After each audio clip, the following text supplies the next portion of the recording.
My mom picked me up from practice every day for 2 years and never noticed I was wearing the same bruised uniform. Coach Brennan only wanted to break one player on the team. Me, not the other girls who got water breaks and encouragement. Just me, the goalie who took up too much space in his perfect vision of what a winning team should look like. When I was 14, we were all changing after practice when my teammate Zoe asked, "Why does Mia have those marks on her uniform?" Before I could speak, I felt Coach's hand clamp down on my shoulder through the locker room doorway. She fell during drills. Happens when you're not paying attention, right, Mia? My mom honked from the parking lot, impatient. And from there, Coach got strategic. My mom's nursing shifts meant practice time was his territory. By the time I turned 15, the routine was carved in stone. Every practice at 4:30 p.m., while the other girls ran warm-up laps, Coach would make me stay in the goal for shooting drills that never ended. 23 shots blocked today, he'd announce, his voice tight with disappointment. That's 3 less than yesterday. Extra conditioning after everyone leaves. But Coach, I have homework. I was cut off by the sound of him blowing his whistle. The other girls got their gear bags and headed out. Mine sat in his office where he'd taken it that morning for inspection. Coach, please. My mom's waiting. She can wait 5 more minutes. He tapped his watch. Unless you want to explain to her why you're not taking this sport seriously, you'll smile and wave when she pulls up like a good athlete. I never told my mom directly, but I gave signs. Is it normal to have bruises that won't heal? I asked her once while she was checking her phone before bed. Coach's laugh had been casual that afternoon when I'd mentioned my ribs hurt. You know how dramatic teenage athletes can be. They want attention for every little bump. By winter, things were falling apart in ways even Coach couldn't hide. My uniform had permanent dirt stains and what looked like blood on the chest pad from where balls had hit me at full force. And after I got caught limping between classes, my punishment was staying an extra hour while Coach fired shots at my head, teaching me to fear hesitation. Mom texted that she was running late from her shift, and Coach scrambled to have me scrub my uniform in the locker room sink to make it look cleaner from a distance. When she pulled up, she relaxed. Good. You're ready to go. That was when I stopped fighting back. I looked in the mirror one morning and didn't see the injured athlete everyone else saw. I saw what Coach had been telling me for months. Too slow, too weak, too soft for competitive soccer. You're right, I told him before practice. I'm pathetic. I don't deserve to be on this team. For the first time in 18 months, he looked uncertain. Well, maybe you just need to work on your reflexes. No, I'm too weak for this sport. You were right, Coach. You see, we both knew if I quit the team completely, questions would be asked. Parents would want explanations, and school administration might investigate. But if I stayed and got injured badly enough during a game, it would just be a tragic accident. Mom finally noticed during the championship match in May, I'd won the regional MVP award the year before, which made Coach angrier because he said I was getting attention I hadn't earned through real toughness. Standing in goal felt like waiting for execution. The opposing team's striker wound up for a penalty kick. Coach had spent the week before telling me to stay centered, don't dive, prove I could take the hit. The ball came at my face at full speed. I didn't move. Someone screamed when I dropped. Mia. Mom's voice cut through everything. She'd left her seat in the stands and was running across the field. Coach rushed over with his concerned mentor performance. She just froze up. Could be a concussion. We should get her checked out. But Coach, I said, tasting blood in my mouth, you told me not to move. You said real goalies take the hit. Mom's entire face changed as she looked from me to Coach. The last thing I heard before passing out was Zoe's voice, steady and clear for once. Coach has been keeping her after practice alone for 2 years, making her block shots until she can't stand up. My best friend had finally found her courage. I woke up in the hospital to the sound of Mom crying. Fractured cheekbone, the doctor kept saying. Severe bruising consistent with repeated impact trauma. Mrs. Reeves, your daughter has been systematically injured over an extended period. If this had been one hit harder, we'd be discussing permanent vision loss or brain damage. Coach played his last card from where the school administrator was questioning him in the hallway. She wanted the starting position so badly, she'd do anything. I've been trying to teach her discipline, but teenage girls can be self-destructive when they don't get what they want. They called my mom from the examination room that night, pending investigation. Coach's story was convincing enough that they needed to verify everything. Zoe was too scared to repeat what she'd said on the field. And as I lay in the hospital bed surrounded by CT scan machines and ice packs, I smiled because I knew what I had to do to get revenge on Coach and make it right. The beeping monitors pulled me back to consciousness the next morning. I stared at the ceiling tiles while making myself a promise that this wasn't about surviving anymore. It was about fixing everything Coach had broken. My face felt swollen and strange, like someone had replaced my skull with something twice the normal size. When the doctor came in carrying a thick folder, his expression was grim in a way that made my remaining good eye water. He sat down next to my bed and explained that my cheekbone had multiple fractures in different stages of healing, which meant this wasn't from one injury but from repeated trauma over months or years. They were documenting everything with x-rays that showed old breaks that had never been properly treated. Even though Coach was somewhere in the building being questioned, it felt like he was still controlling the narrative through his carefully constructed image as a dedicated mentor. The fourth drip felt cold going into my arm, while the doctor talked about orbital socket damage and the risk of permanent facial nerve issues. I nodded along, even though focusing on his words made my head throb. Later that afternoon, a woman with sharp features and tired eyes walked in carrying a clipboard, introducing herself as Patricia Nguyen from the school district's Title IX office. And right behind her came Coach, who immediately rushed to my bedside with what looked like genuine tears in his eyes. Coach grabbed my hand and squeezed it gently while Patricia asked me questions about what had been happening at practice. Every time I tried to explain about staying late alone, Coach would interrupt with concerned comments about how hard I'd been pushing myself and how he'd tried to get me to ease up.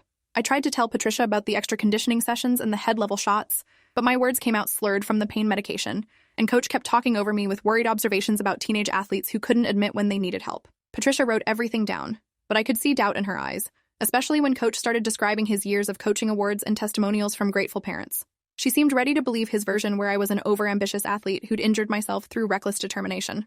That evening, after Coach finally left with the administrator trailing behind him, another staff member came to tell me that practice had been temporarily suspended while they investigated both sides of the story. The guilt hit me so hard the heart monitor started beeping faster. Realizing my entire team was being punished because I hadn't been strong enough to speak up sooner, hadn't been brave enough to stop Coach before it got this bad.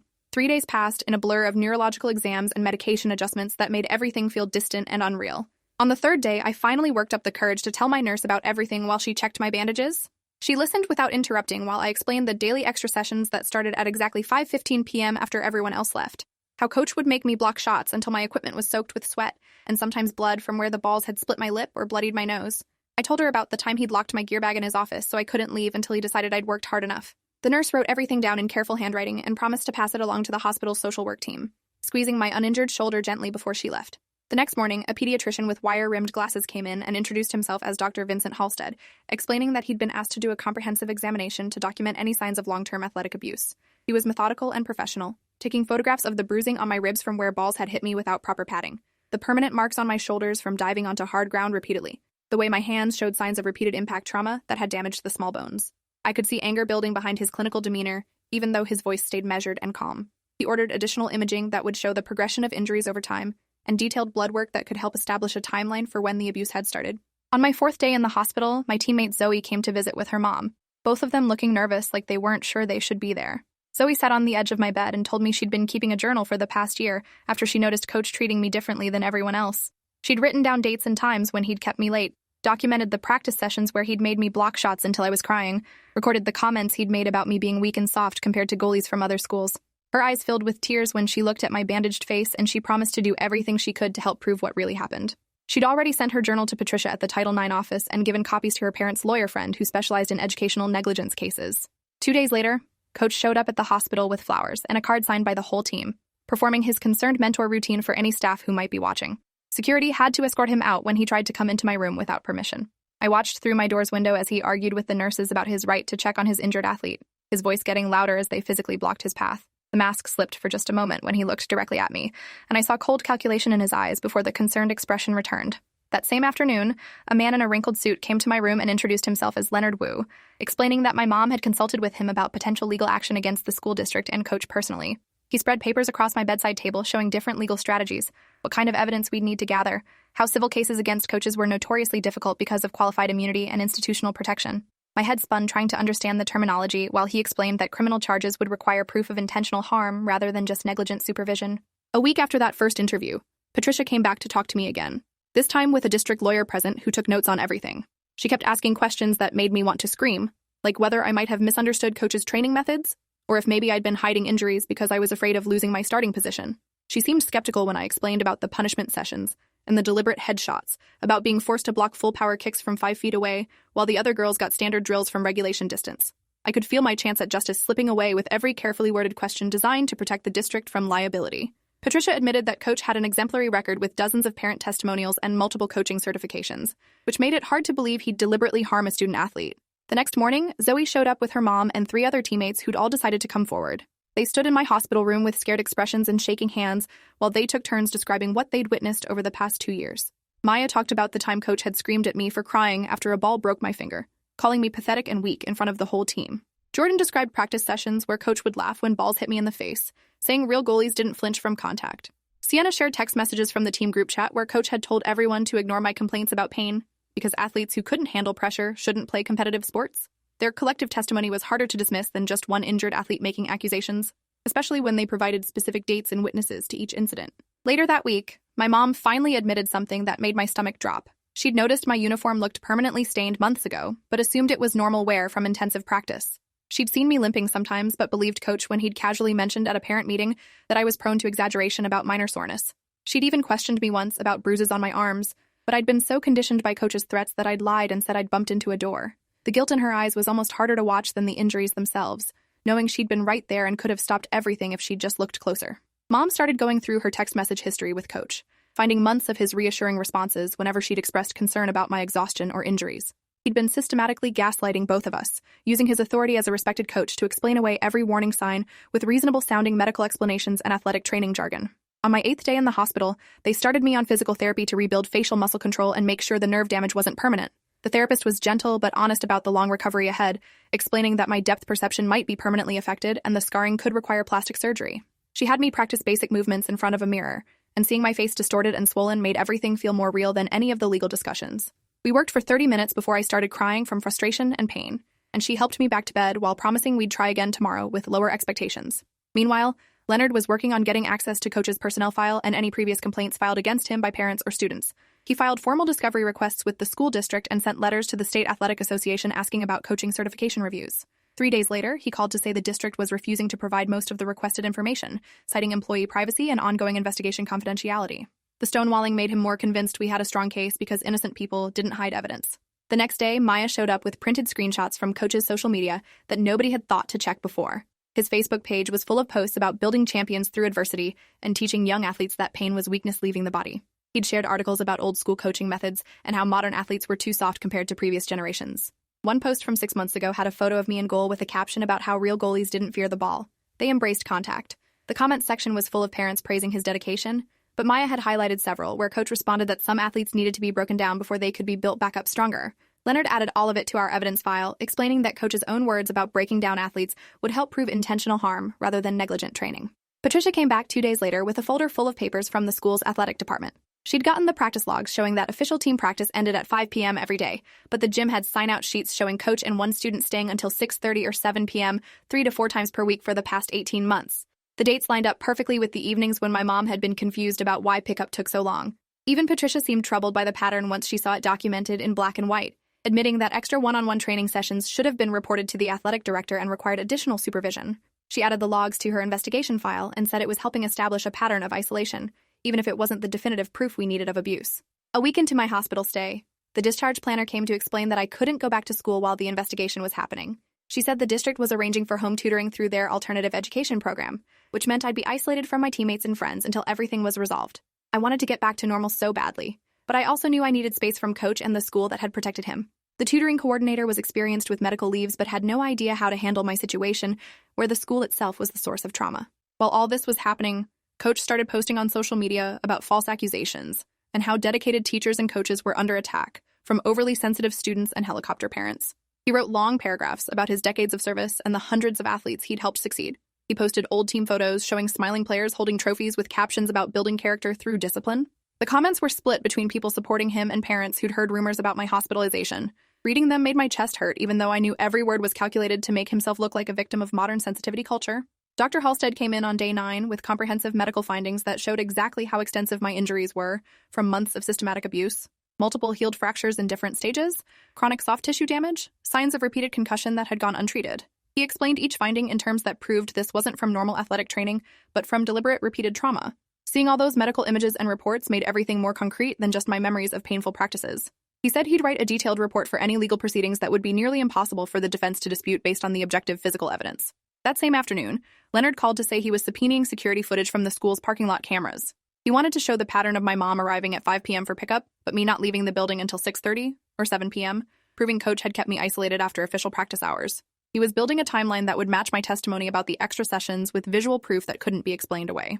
The legal process was moving faster than expected because the medical evidence was so damning that even the district's lawyers were getting nervous about liability exposure. Patricia showed up at my house 3 days after I was finally discharged, while I watched from the living room window as Leonard's assistant photographed everything for our case file. She went into the school with 2 investigators carrying equipment to examine the gym and locker rooms. They stayed for almost 4 hours taking measurements and photographs. Later that afternoon, Patricia called Leonard and told him what they'd found in Coach's office behind his desk. A notebook with detailed records of my performance in the extra sessions, including notes about my pain tolerance and emotional responses to increasingly aggressive training. There were pages describing exactly how hard he could push before I'd break down crying, calculations about shot velocity and impact angles. Patricia took photos of every page and said her hands were shaking when she realized how methodically he'd been documenting his abuse while presenting it to himself as legitimate coaching strategy. The next day, Coach found out about the office search because the school had to notify him as part of due process. Within hours, he'd hired an aggressive defense lawyer who immediately went on local news claiming his client was being railroaded by an overzealous investigation. The lawyer showed Coach's awards and certifications, interviewed former players who praised his tough but effective methods, and suggested I was a troubled teen looking for attention after a legitimate sports injury. Watching the news segment made me want to throw something at the TV, seeing how easily he'd found people to defend him. But Leonard said every public statement Coach made gave us more material to use against him later, when inconsistencies emerged.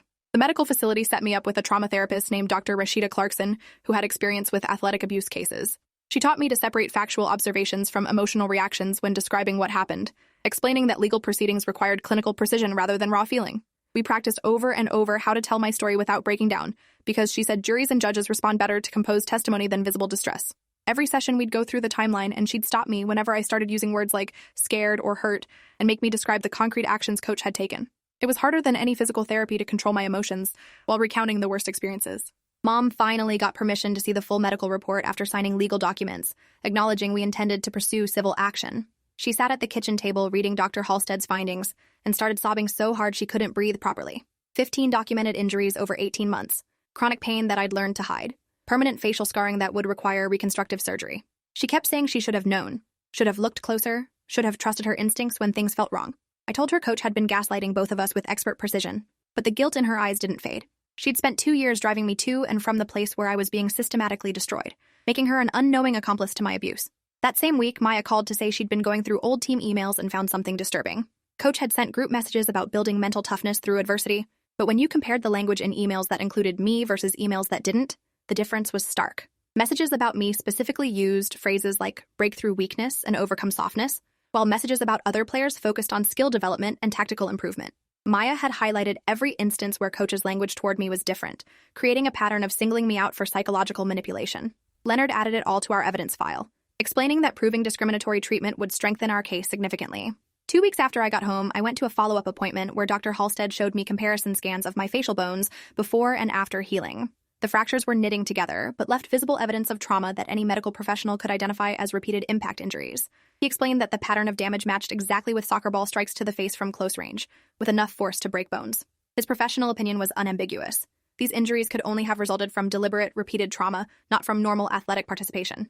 He'd be willing to testify to that conclusion in any legal proceeding. Meanwhile, Leonard discovered that Coach had a history we hadn't known about. He'd been fired from a position at another school 8 years ago after multiple parents complained about his training methods, but the district had allowed him to resign quietly without documenting the reasons. That school had paid a settlement to one family, whose daughter had been injured during an unsupervised practice session. The pattern went back even further. 3 different schools in 12 years, always moving on before complaints could escalate to formal investigations. Our case was just the first time someone had fought back with enough evidence to prevent him from walking away.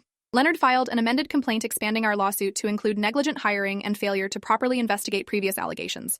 The school district's lawyers immediately requested a private settlement conference, which Leonard said meant they were getting scared about what a trial would reveal. 2 nights later, my phone rang from a number I didn't recognize.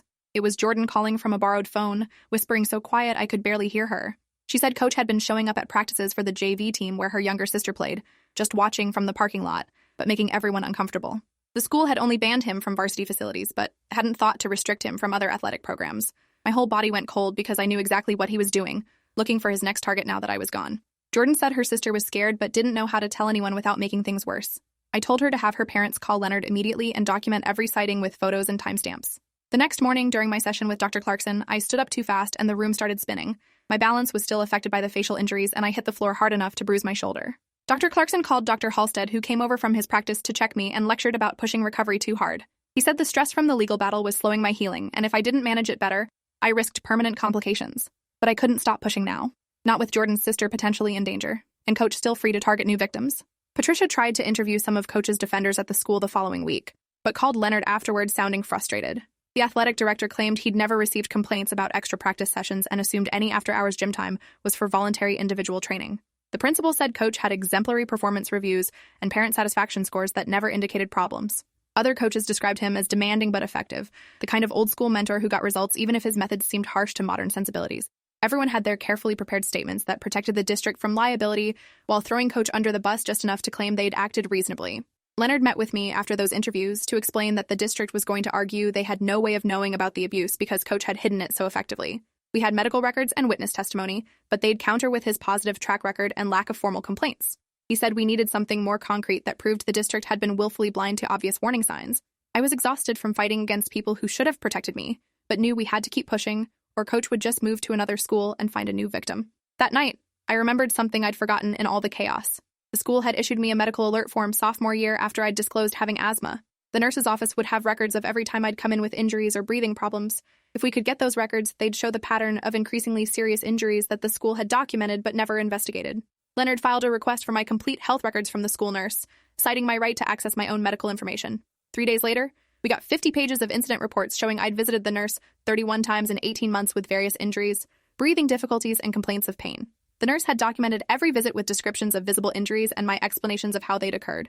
Most of my explanations blamed myself for being clumsy or not paying attention during drills, but the pattern was undeniable once you saw it all together, escalating severity over time with injuries consistent with repeated athletic trauma. Even Patricia couldn't ignore the evidence once Leonard showed her the complete timeline with medical records, practice logs, and witness testimony all aligned. She finally admitted this looked like systematic abuse that the school should have caught much earlier through their mandatory reporting protocols. She was pushing her superiors to take stronger action against Coach and implement policy changes to prevent future cases.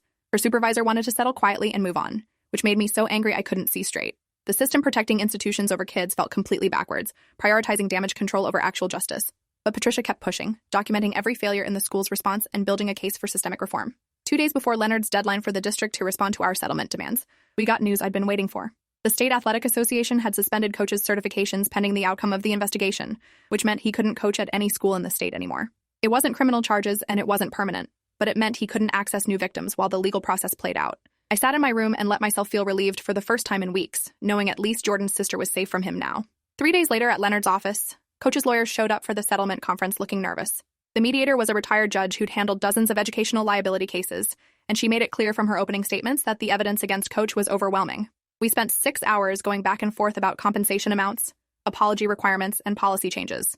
Coach's lawyer tried to argue for confidentiality agreements, but Leonard shut that down hard, saying part of any settlement required public acknowledgement of what happened so other victims could come forward. By the end of the day, we had an agreement. The district would pay for all my medical expenses plus damages, implement mandatory athletic abuse training for all coaches, and create an anonymous reporting system for athletes. Coach would be permanently banned from coaching in the state and required to register on a database for child safety. It wasn't perfect justice, but it was something. The next week at my physical therapy appointment, something shifted during the facial exercises. I looked in the mirror and realized the swelling had finally gone down enough that I could recognize myself again. The scars would be permanent and my face would never look exactly like it did before. But I was healing. The therapist saw my expression and smiled, saying visible progress was often the hardest part of recovery because it made you confront what was lost while celebrating what remained. For the first time in months, I felt something like hope instead of just anger and determination. My teammates organized a gathering at Maya's house the following weekend, just the soccer team hanging out without any connection to Coach or the school. They'd made a banner that said, "We see you now," with messages written by everyone about believing me and supporting my recovery. Zoe gave me a photo album filled with pictures from before everything went wrong, reminding me that soccer had once been something I loved instead of something that hurt me. We didn't talk much about the case or Coach, just ate pizza and watched movies and remembered what it felt like to be normal teenagers instead of witnesses in a legal battle. That night, driving home with my mom, she asked if I wanted to try playing soccer again someday, with a different team and a different coach. The question made my chest tight because I honestly didn't know. The sport had been such a huge part of my identity before Coach weaponized it against me. Maybe I could reclaim it eventually, or maybe that chapter of my life was permanently closed by trauma. I told her I needed more time to figure out who I was outside of being Coach Brennan's victim, and she said that was okay, that healing didn't follow any timeline except my own. 6 months after the championship game where everything exploded, the criminal case finally moved forward. The district attorney filed charges for assault and child endangerment based on the medical evidence and witness testimony. Coach pled not guilty, and his lawyer mounted an aggressive defense, claiming everything was normal athletic training that I'd misinterpreted through emotional instability. The preliminary hearing was scheduled for early fall, giving me the whole summer to prepare for potentially testifying about the worst period of my life in front of strangers. Dr. Clarkson worked with me intensively on managing courtroom anxiety, explaining that the defense would try to rattle me with aggressive questioning designed to make me seem unreliable or vindictive. We practiced staying calm when her assistant played the role of hostile lawyer, learning to take long pauses before answering and stick to factual statements without getting emotional. By the end of summer, I could describe Coach's abuse in clinical detail without my voice shaking, which felt like winning a small battle, even though the real fight was still ahead. Mom started attending a support group for parents of abuse victims, trying to process her guilt about missing the signs. She met other mothers who'd been similarly manipulated by trusted authority figures, learning that predators specifically chose victims whose parents were busy or trusting. The group helped her understand that Coach had deliberately exploited her work schedule and her assumption that coaches had athletes' best interests at heart. Watching her work on forgiving herself made something loosen in my chest, because I'd been carrying guilt too about not speaking up sooner or fighting back harder. We were both learning that abuse survivors and their families carried burdens that didn't belong to them, that the only person truly responsible was Coach himself. The preliminary hearing took place on a humid Friday in September. The courtroom was smaller than I'd expected, with wood paneling and fluorescent lights that buzzed. When they called me to testify, I walked to the witness stand and put my hand on the Bible even though my fingers were shaking. The prosecutor asked me to describe the extra practice sessions, and I told them about staying in goal alone at 5:15 p.m. while Coach fired shots from close range. I explained how he'd make me block head-level kicks until I couldn't see straight, keeping my voice steady even when Coach's lawyer started taking notes aggressively at his table. The prosecutor asked about my injuries, and I listed them chronologically using the medical records as reference. The fractured cheekbone from the championship game, the 3 broken fingers over 18 months, the permanent bruising on my ribs, the concussion symptoms that lasted weeks. Coach's expression stayed neutral, but I saw his jaw tighten when Dr. Halstead took the stand next with his medical evidence. Dr. Halstead pulled up imaging on a screen showing the pattern of healed fractures in my facial bones. He pointed to specific areas where repeated trauma had damaged bone tissue in ways consistent with being struck by soccer balls from extremely close range. His testimony was clinical and unshakable, explaining how the medical evidence proved systematic abuse rather than normal athletic injuries. Coach's lawyer tried to suggest the injuries could have occurred during regular gameplay, but Dr. Halstead calmly explained the physics didn't match. Game injuries came from angles and force levels that produced different fracture patterns than what he'd documented in my case. The judge took extensive notes during medical testimony, her expression growing increasingly disturbed as the evidence accumulated. Maya testified next about what she'd witnessed during practices, describing specific incidents where Coach had verbally berated me while forcing me to continue blocking shots after obvious injuries. She had her journal with her, reading directly from dated entries that documented Coach's behavior with detailed specificity. Jordan and Sienna followed with similar testimony, each adding pieces to the pattern of abuse that became undeniable when presented collectively. Coach's lawyer tried to paint them as teenagers with grudges or unreliable memory, but their consistent details and supporting documentation made that argument fall apart. The judge asked clarifying questions that showed she understood the systematic nature of what had happened, recognizing this wasn't about tough coaching, but deliberate harm. Patricia testified about her investigation, admitting the school district had failed to properly supervise Coach or respond to warning signs. She brought the practice logs showing unauthorized after-hours sessions, the nurses' records documenting escalating injuries, the evidence of previous complaints at other schools that had been ignored during hiring. Her testimony was professionally devastating to the district's narrative that they'd acted reasonably. Coach's lawyer tried to limit her statements about institutional failures, but the judge allowed it all in, saying the pattern of negligent oversight was relevant to understanding how the abuse continued so long. By the time the school principal testified with careful non-answers about administrative protocols, it was clear the institution had prioritized protecting their reputation over protecting their athletes. When Coach finally took the stand in his own defense, his lawyer tried to guide him through safe testimony about his coaching philosophy and dedication to athlete development. But the prosecutor destroyed him on cross-examination, playing audio from the recordings Maya had made where Coach's voice clearly demonstrated anger and contempt, rather than constructive instruction. The prosecutor showed Coach his own social media posts about breaking down athletes and asked him to explain what that meant in practical terms. Coach tried to walk back his language, claiming it was metaphorical, but his earlier statements contradicted his testimony. His credibility crumbled as the prosecutor methodically revealed the gap between his public persona as caring mentor and the reality of his systematic abuse. After 3 days of testimony, the judge ruled there was sufficient evidence for the case to proceed to trial. Coach would face charges of third-degree assault and child endangerment, with potential prison time if convicted. His lawyer immediately requested a plea bargain, which the prosecutor said meant they were worried about losing at trial. The DA offered a deal where Coach would plead guilty to reduced charges in exchange for a 3-year suspended sentence, mandatory counseling, and permanent surrender of his teaching and coaching licenses. He'd also have to register as someone who'd committed crimes against children, ensuring no school would hire him again. Coach refused the deal initially, insisting he'd done nothing wrong and that his methods were legitimate if old-fashioned. His lawyer spent a week trying to convince him that going to trial risked much harsher penalties given the strength of the evidence. Finally, Coach agreed to the plea, standing in court and admitting guilt in a voice that sounded forced and rehearsive. The victim impact statements came next, and I'd prepared mine with Dr. Clarkson over many sessions. I stood at the podium and read for 12 minutes about what Coach's abuse had taken from me. The sport I loved, the trust in authority figures, the sense that my body was mine to control. I described the permanent facial scars and ongoing medical treatment, the panic attacks triggered by whistles or loud voices, the therapy needed to separate legitimate coaching from abuse. My voice stayed steady because I'd practiced enough to deliver facts without falling apart, and when I finished, the courtroom was silent except for someone crying in the back row. Mom gave her statement next, describing the guilt of missing the signs and the ongoing impact on our family. Maya, Jordan, and Sienna each spoke briefly about how witnessing my abuse had affected them, creating secondary trauma that they were still processing. The judge listened to everything before delivering her decision, noting that Coach's abuse of trust and authority made his crimes particularly serious, despite the plea agreement. She approved the deal, but added additional requirements, including 500 hours of community service and mandatory participation in a program for people who'd harmed children. It wasn't the prison time I'd wanted, but it meant Coach would never hurt another athlete again. The sentencing made local news, and suddenly everyone had opinions about what happened. Some people praised the outcome as appropriate accountability for abusive coaching. Others claimed it was excessive punishment for demanding standards. The comment sections on news articles became war zones where strangers debated whether I was brave or overly sensitive, whether Coach was a predator or a scapegoat for changing attitudes about discipline. Reading the debates made me angry, because they reduced my actual suffering to an abstract discussion about coaching philosophy. But Dr. Clarkson helped me understand that public reaction wasn't about me personally, it was about people's broader anxieties about authority and institutional change. My job was to focus on healing, not winning arguments with strangers online. 3 months after sentencing, I was sitting in my new therapist's office when something shifted during our session. We were processing trauma memories using a technique where you described events while tracking a moving light with your eyes. Usually these sessions left me exhausted and raw, but this time I felt lighter afterward, like some of the emotional weight had finally released its grip. The therapist said trauma processing often happened in unexpected moments, not through dramatic breakthroughs, but through small shifts that accumulated over time. I walked out of her office and realized I'd gone the whole session without crying, which felt like progress, even if it was small. I started volunteering with a youth organization that worked on athletic safety reform, helping develop policies that would protect young athletes from abusive coaches. The work gave me purpose beyond just being Coach's victim, channeling my anger into something constructive. We created educational materials for parents about warning signs of coaching abuse, designed confidential reporting systems that bypassed school administration, and lobbied for legislation requiring background checks that included previous settlements and complaints. Other survivors started reaching out after news coverage of my case, sharing their own stories of coaches who'd used similar tactics. Connecting with people who understood made me feel less isolated, creating a community of survivors who supported each other while working to fix the broken systems that had failed us all. A year after the championship game, my face had healed as much as it was going to without additional plastic surgery. The scars were visible, but not as shocking as they'd been initially, and I'd learned to style my hair in ways that minimized their appearance. More importantly, I'd started to accept them as part of my story instead of something shameful that needed hiding. Dr. Clarkson said visible scars from trauma often became sources of strength once survivors processed what they represented.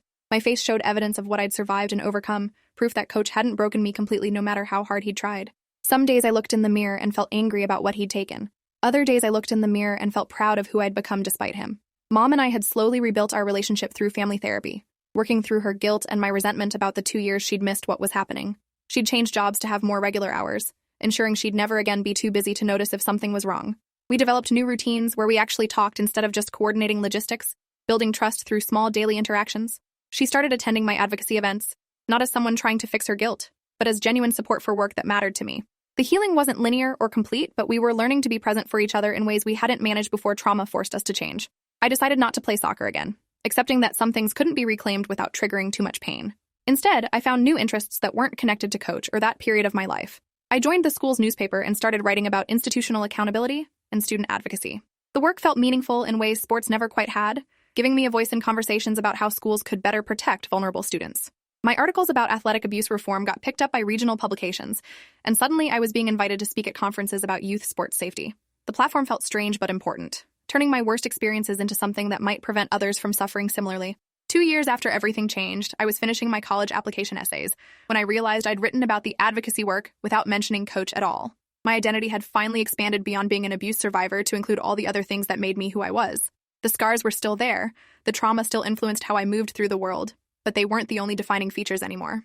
I'd built something bigger than what he'd tried to destroy, creating meaning from suffering in ways that felt genuine rather than forced. Dr. Clarkson said this was what healthy recovery looked like, not forgetting or completely healing, but integrating trauma into a larger life story that included growth and purpose alongside pain. I got accepted to 3 universities and chose one with a strong sports management program where I could study policy reform and institutional accountability. The decision felt right, using my experiences to understand the systems that had failed me while working to rebuild them better. Mom helped me move into the dorms, and as we unpacked boxes in my new room, she said she was proud of who I'd become. Not despite what happened, but including it as part of my story. That distinction mattered, acknowledging that trauma had changed me without letting it define me completely. I hung a photo of my old soccer team on the wall, not to remember the abuse, but to honor the teammates who'd stood with me when it mattered. Their courage had made justice possible, proving that speaking up was worth the risk even when the outcome wasn't certain. Looking at that photo, I knew I'd survived something that should have destroyed me, and instead of breaking, I'd found strength I hadn't known existed. Coach had tried to make me smaller, but I'd become larger than his cruelty, building a life where his voice no longer controlled the narrative about who I was allowed to be. Thanks for hanging out till the end. If you want more stories, make sure to subscribe and leave your take below.